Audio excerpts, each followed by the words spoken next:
My name is Caroline Hayes and I'm 31 years old. The evening of March 15th started like any other family humiliation, with my mother's voice dripping with contempt as she assigned me my role for the night.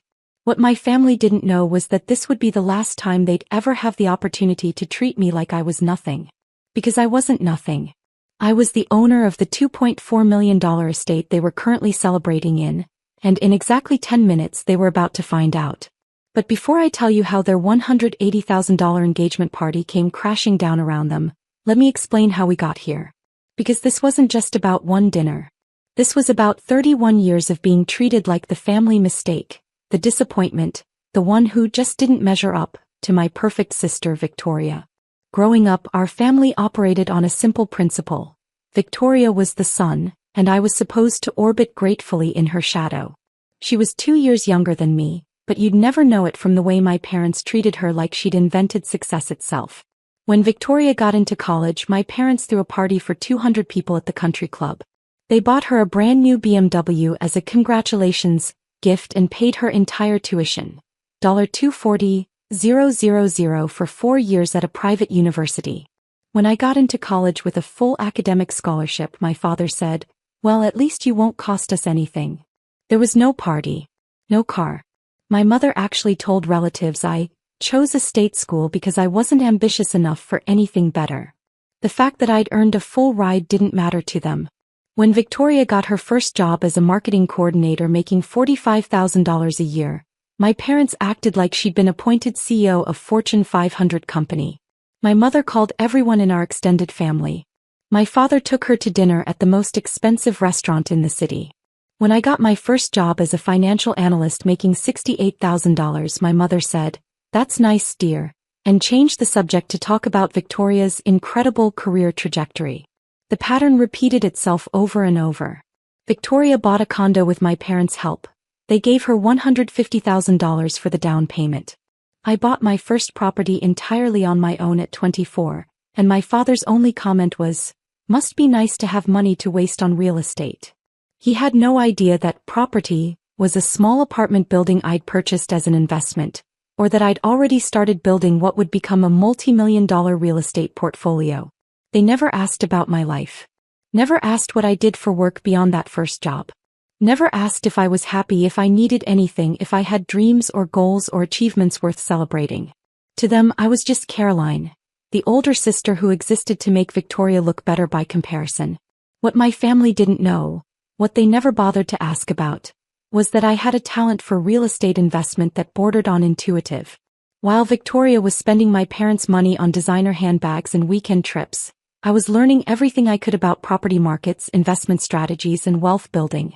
My first investment property purchased at 24 had been a small apartment building in an up-and-coming neighborhood. I'd saved every penny from my analyst job, worked weekends doing freelance financial consulting, and barely slept for 2 years to make it happen. That building tripled in value within 3 years. I sold it for $890,000 profit. I took that profit and bought 3 more properties. Then 6. Then 12. By the time I was 28, I owned a portfolio worth $8.2 million. I'd quit my analyst job and now worked as a private real estate consultant for high-net-worth clients, managing investments that my parents couldn't even conceptualize. But I never told them. Why would I? They'd never asked. They'd never cared. And honestly, some part of me enjoyed knowing that they completely underestimated me. While they pitted me for being just a financial analyst, a job I'd left 3 years ago, I was quietly building an empire. The Rosewood estate had been my most recent acquisition. 5 months ago, I'd purchased the historic property for $2.4 million cash. It was a stunning 1920s mansion with manicured gardens, a ballroom, and enough prestige to make it the most sought-after event venue in the city. The previous owners had run it as a venue for years, and I'd kept the excellent management team in place, including Marcus, the estate manager who'd worked there for 15 years. When Victoria announced her engagement to Bradley, our investment banker whose most interesting quality was his family's money, I knew exactly what my parents would do. They'd want to throw the most extravagant engagement party possible. My mother started calling venues immediately, complaining loudly at family dinners about how impossible it was to find anything suitable for someone of Victoria's caliber.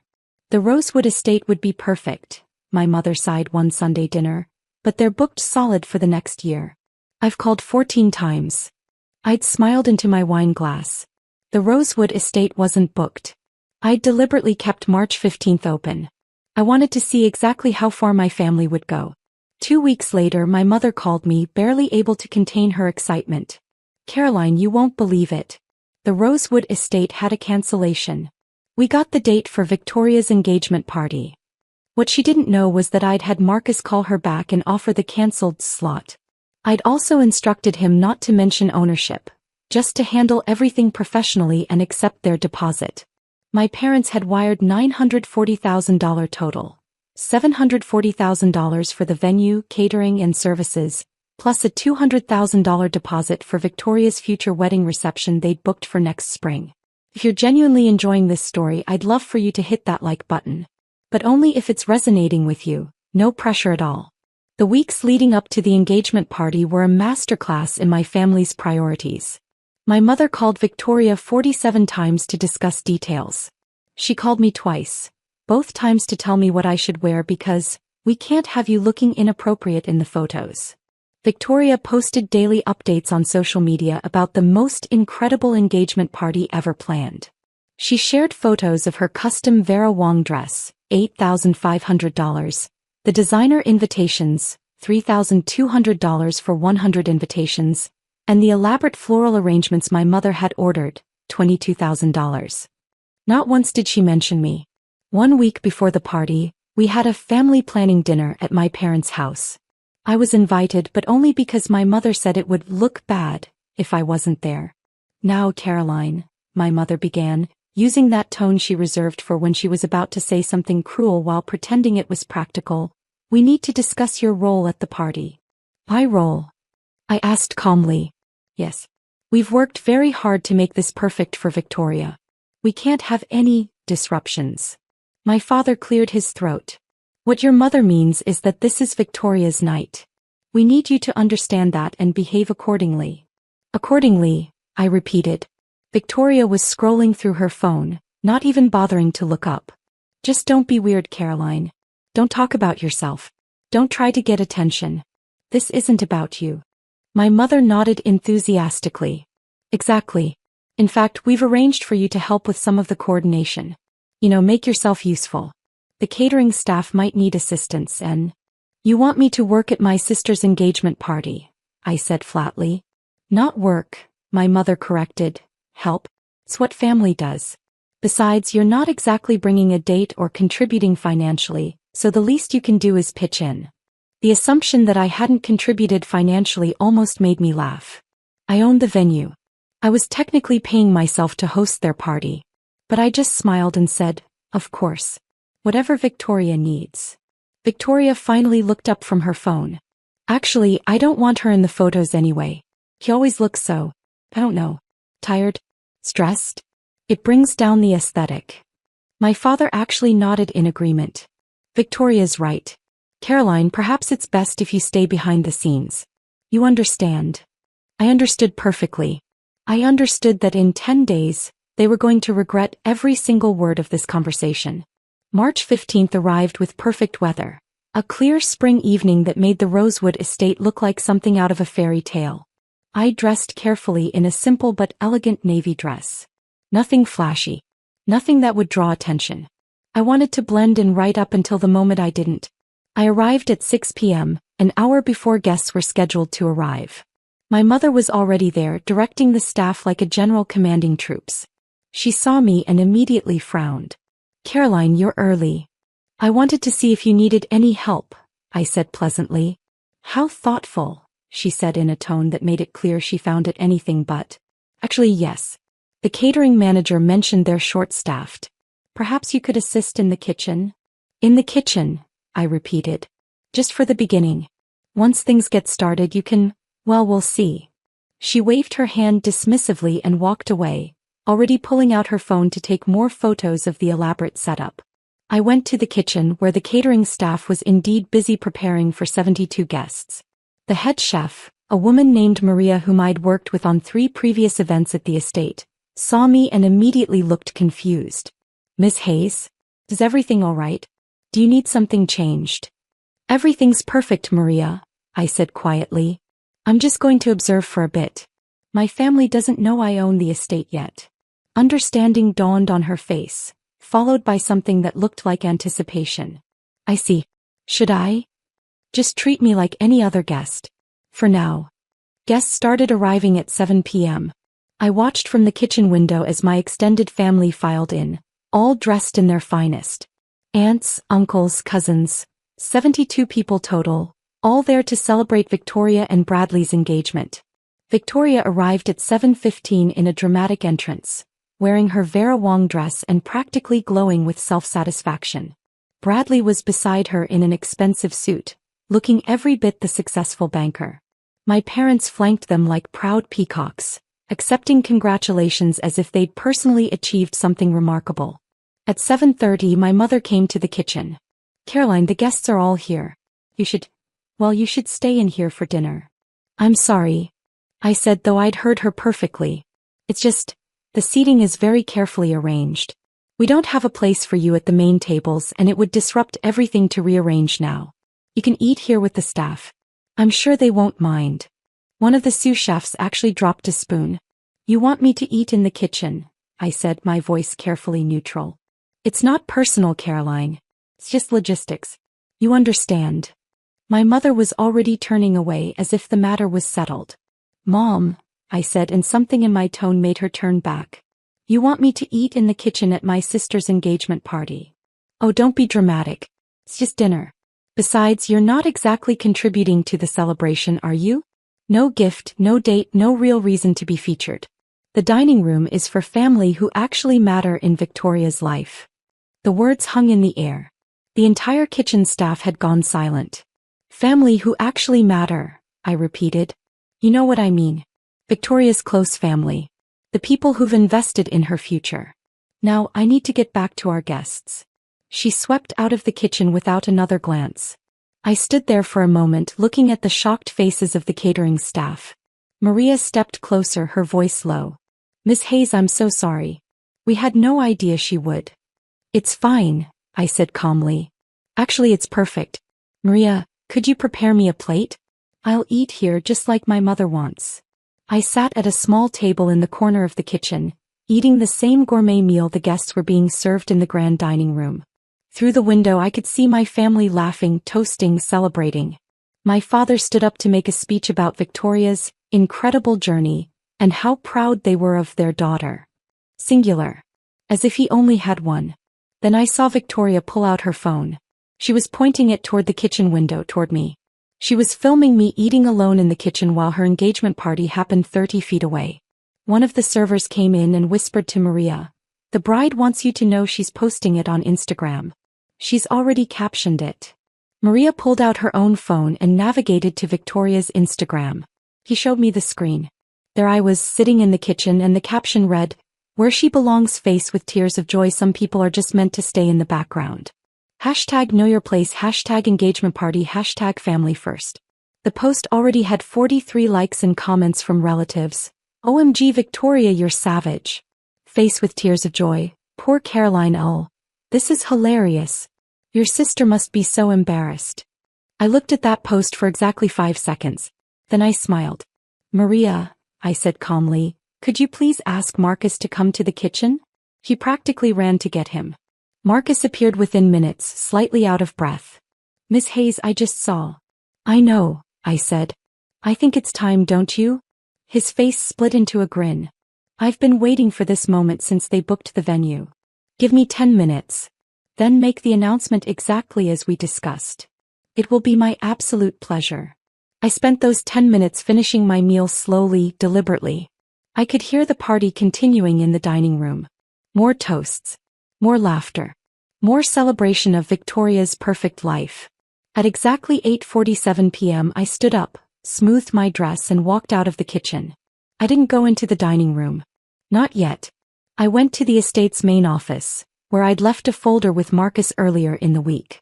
Inside were the property deeds, the purchase agreement and several other documents that would make it very clear very quickly exactly who owned the Rosewood estate. At 8:50 p.m., I heard the feedback from a microphone being turned on. Marcus's voice, calm and professional, filled the estate. Good evening, ladies and gentlemen. I apologize for the interruption. My name is Marcus Chin and I'm the estate manager here at Rosewood. I have a brief announcement to make. I could hear the confusion in the dining room, the murmur of voices wondering what was happening. There's been a significant misunderstanding that needs to be addressed immediately. When this event was booked 5 months ago, the party coordinators were not made aware of certain ownership details regarding the property. The murmuring grew louder. As of September 15th of last year, the Rosewood estate was purchased by a new owner. That owner is currently in attendance at this evening's event. I walked slowly toward the dining room, timing my entrance perfectly. In fact, Marcus continued, and I could hear the satisfaction in his voice, the owner has been here all evening. Many of you know her. Miss Caroline Hayes is the sole owner of the Rosewood estate, and as such she has the authority to make all decisions regarding events held on this property. I stepped into the doorway of the dining room just as Marcus said my name. 72 faces turned toward me in perfect synchronization. The silence was absolute. My mother's face had gone completely white. My father had frozen with his wine glass halfway to his mouth. Victoria's mouth was literally hanging open, and Bradley looked confused, like he couldn't quite process what he'd just heard. Marcus continued, Ms. Hayes has reviewed the events of this evening and has made a decision regarding the remainder of tonight's celebration, as well as future events booked at this venue. I'll now turn things over to her. He handed me the microphone as I walked to the front of the room. Every step felt like victory. Hello everyone, I said, my voice steady and clear. I'm sorry to interrupt such a lovely celebration. As Marcus just explained, I own this estate. I purchased it 5 months ago for $2.4 million in cash. Some of you may be wondering why I didn't mention this before. I looked directly at my mother. I wasn't asked. In fact, in the 5 months since I bought this property, not one person in my immediate family has asked me what I do for a living, how I'm doing financially, or anything about my life beyond whether I was bringing a date to tonight's event. My father had finally set down his wine glass. His hand was shaking. When my mother called 5 months ago, desperate to book this venue for Victoria's engagement party, I had my estate manager offer her the date. I accepted your deposit of $740,000 for tonight's event, plus an additional $200,000 deposit for Victoria's wedding reception next spring. That's $940,000 total, all paid to me. Victoria made a sound like a wounded animal. Tonight, I was told that I wasn't important enough to sit in the dining room. I was told to eat in the kitchen with the staff, which I did by the way, and they were lovely company. My father told 72 guests that the dining room was for family who actually matter. And my sister filmed me eating alone and posted it to Instagram with the caption, "Where she belongs." I pulled out my own phone and held it up, showing Victoria's post on the screen projected behind me via the estate's presentation system. This is what my sister posted 23 minutes ago. 43 people thought it was hilarious to see me humiliated at my own property. The room was so silent you could hear people breathing. So I've made a decision. Effective immediately, this engagement party is concluded. You have 30 minutes to gather your belongings and exit the property. The catering is cancelled, the bar is closed, and the evening is over. My mother found her voice. You can't, Caroline, you can't be serious. I'm completely serious. Marcus, please begin the shutdown process. Wait. Victoria jumped to her feet, her face blotchy with rage and panic. This is my engagement party. You can't just end it. I can actually. It's my property. But more importantly, Victoria, I'm also canceling your wedding reception scheduled for next spring. What? Your $200,000 deposit is forfeit per the cancellation clause you signed. You'll receive nothing back. The clause specifically states that abusive behavior towards staff or property ownership will result in immediate cancellation and forfeiture of all deposits. My father stood up, his face turning red. This is insane.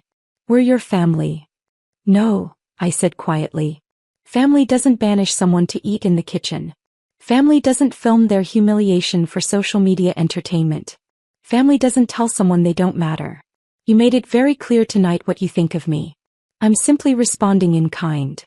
Bradley, who'd been silent this entire time, tried to speak. Ms. Hayes, perhaps we can discuss. There's nothing to discuss. The decision is final. You all have 28 minutes now to leave my property. What happened next was chaos. Pure beautiful chaos. My mother rushed toward me, her voice shrill. Caroline, please. Think about what you're doing. This is Victoria's special night. I did think about it, I said calmly. I thought about it when you told me to eat in the kitchen. I thought about it when Dad said I didn't matter. I thought about it when Victoria filmed me and mocked me online. I've thought about it very carefully.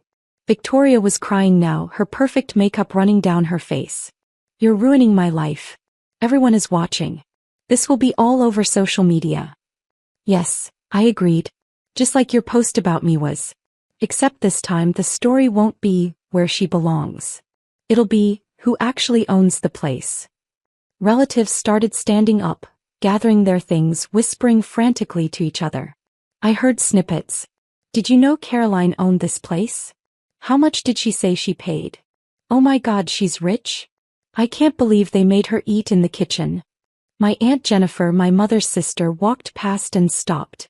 She looked at me with something I'd never seen from my family before. Respect. Caroline, she said quietly, I had no idea about any of this. I'm sorry. Thank you, I said. She nodded and walked out, shaking her head. My mother made one more attempt. The money, Caroline. We can't afford to lose $940,000. Your father's business has been struggling. We took out a loan for this. And there was the truth beneath the truth. They couldn't afford this party. They'd gone into debt to throw Victoria an extravagant celebration they couldn't afford, and now they'd lost almost $1 million. You should have thought of that before you decided I wasn't worth a seat at the table, I said.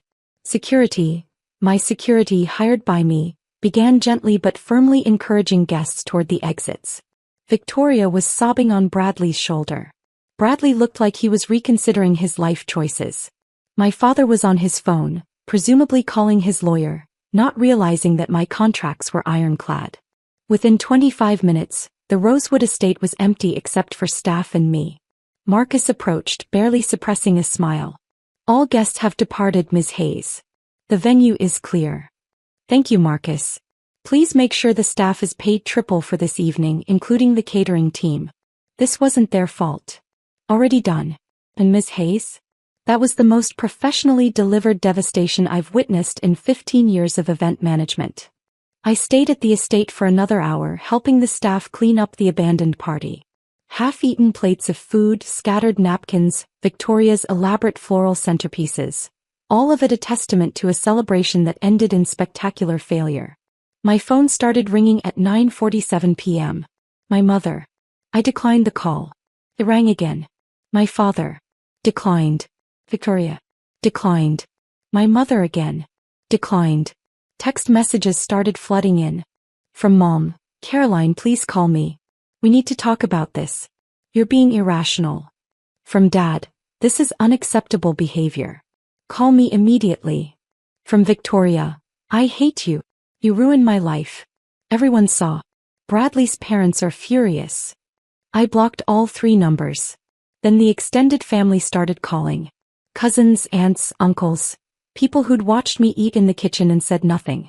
I sent one group text. Tonight's events speak for themselves. I will not be discussing this further. Please respect my privacy. Then I turned off my phone. What I didn't know until the next morning was that the story had exploded online.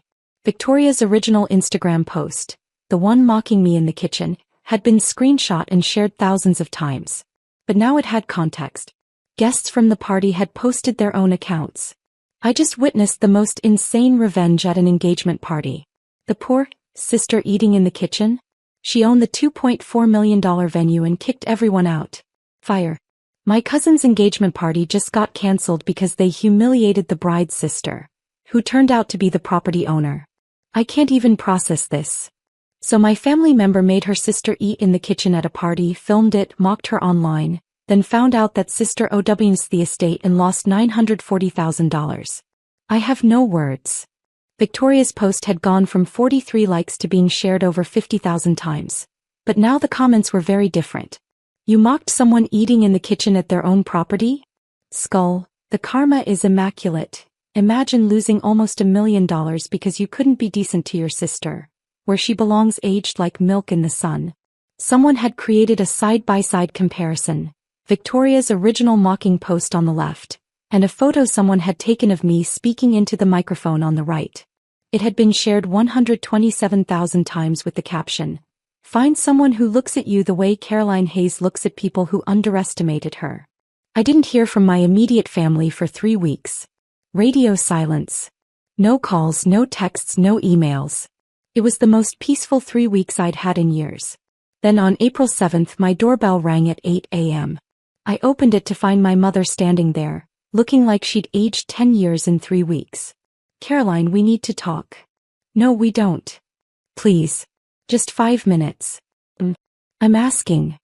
Against my better judgment I let her in. She sat on my couch, looking around my penthouse apartment like she was seeing it for the first time. Which she was, since she'd never visited me here in the 3 years I'd owned it. "This is very nice," she said weakly. "Thank you. Caroline, I came to apologize." "Okay. And to ask if there's any way we can get the deposit back. Your father's business is in serious trouble. We're going to lose the house. We've already canceled Victoria's wedding because we can't afford." "Stop." She stopped. "You came here to apologize, but really you came here to ask for money. Okay. Just like always. Except this time, you actually have to acknowledge that I have money to ask for. Yes, we need help, but I am sorry. We were wrong." "What specifically were you wrong about?" She blinked. "What? Tell me specifically what you did wrong." "Not we were wrong. What did you do wrong?" She struggled visibly. I shouldn't have made you eat in the kitchen. And I shouldn't have said those things about family that matters. And I don't. You spent 31 years treating me like I was worthless. You paid for Victoria's entire life while telling me I wasn't worth investing in. You never asked about my career, my life, my achievements. You never once considered that I might be successful. And when given the opportunity at Victoria's party, you chose to humiliate me publicly rather than treat me with basic human dignity. Tears were running down her face now. I know all of that. And I'm sorry. I'm so sorry. Are you sorry for what you did, or are you sorry you lost $940,000? She didn't answer. He didn't have to. We both knew. You need to leave, I said quietly. Caroline, please. You need to leave my home. Now. He left crying. I closed the door and felt nothing. No satisfaction. No anger. Just a profound sense of finality. It's been 6 months since Victoria's engagement party ended in spectacular fashion. I haven't spoken to my parents or Victoria since my mother's visit. They've tried calling from different numbers, sending letters, even showing up at my office once. Security escorted them out. According to my Aunt Jennifer, the only family member I've maintained contact with, my parents did lose their house. They're living in a small apartment now, both working jobs they hate to pay off the debt they accumulated trying to impress people with Victoria's life events. Victoria and Bradley postponed their wedding indefinitely. Apparently, the viral story of the engagement party made Bradley's parents concerned about the family dynamics, and they've been pressuring him to reconsider the marriage. Victoria blames me for potentially losing her fiancé, which is ironic considering she's the one who filmed me and posted it to social media. As for me, I'm thriving. My real estate portfolio is now worth $12.3 million. I've expanded into commercial properties and just closed on a small hotel downtown. The Rosewood estate is booked solid for the next 18 months with clients who specifically requested to work with me after hearing the story. I've also built something my biological family never gave me. A real family. Marcus and his wife have become close friends. Maria, the catering chef, and I have started a side business doing pop-up dinner events. My Aunt Jennifer and I have coffee every week and she's introduced me to cousins I barely knew growing up. People who actually care about who I am, not what I can do for them. I don't regret what I did at Victoria's engagement party. Not for a second. Some people think I was too harsh. They say family deserves second chances, that I should forgive and move on. But here's what I learned. Family isn't about blood. It's about respect, love, and treating people like they matter. My biological family failed that test for 31 years. I gave them countless chances to see me, to value me, to treat me with basic dignity. They chose not to. The moment they made me eat in the kitchen at my own property, they made their choice. I simply honored it. I'm Caroline Hayes. I'm 31 years old. I own a multi-million-dollar real estate empire. And I haven't been in a kitchen I didn't want to be in for 6 months. And you know what? I've never been happier. If this story resonated with you, drop a comment and let me know where you're watching from. Sometimes the best revenge isn't getting even. It's becoming so successful that the people who dismissed you become irrelevant to your happiness.